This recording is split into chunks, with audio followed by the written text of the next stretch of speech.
ce siècle présent.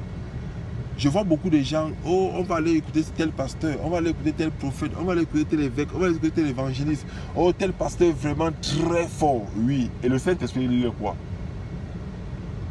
Le Saint-Esprit est celui qui nous donne les conseils. Et celui qui peut nous décortiquer la Bible sans faille. Je dis bien, Jésus, quand Jésus parlait dans le rôle de Matthieu, de Jean et de Marc, l'arrivée du Saint-Esprit, il savait que Pierre était là. Celui qui a cherché le nom de Simon en Pierre, il savait que Pierre était là. Il pouvait donner ce pouvoir à Pierre. Il pouvait dire que Pierre, tu seras le consolateur de tes frères et des nations. Mais il n'a pas fait. Et voilà ce qu'il a même dit à Pierre, pour même choquer les gens. Il a dit à Pierre que Pierre, quand tu seras fortifié, quand tu deviendras fort, fortifie tes frères dans la foi. Mais il n'a pas dit à Pierre d'être le consolateur de quelqu'un.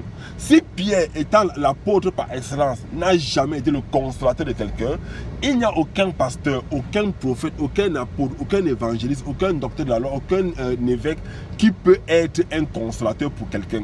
Il n'y a aucun super bishop ou méga bishop, comme les gens ont les noms sur la terre, qui ne peut être le consolateur d'un frère ou d'une soeur. Le seul consolateur de chacun d'entre nous en tant que chrétien n'est que le Saint-Esprit.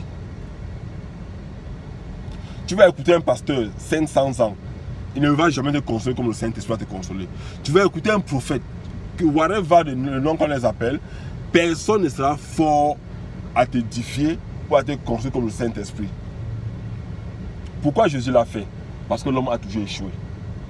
Tant que l'homme est sur la chair, à côté au rouleau de Romains, le péché était collé sur la chair. Tant que l'homme a le péché collé sur la chair, il est faillible, il a des faiblesses.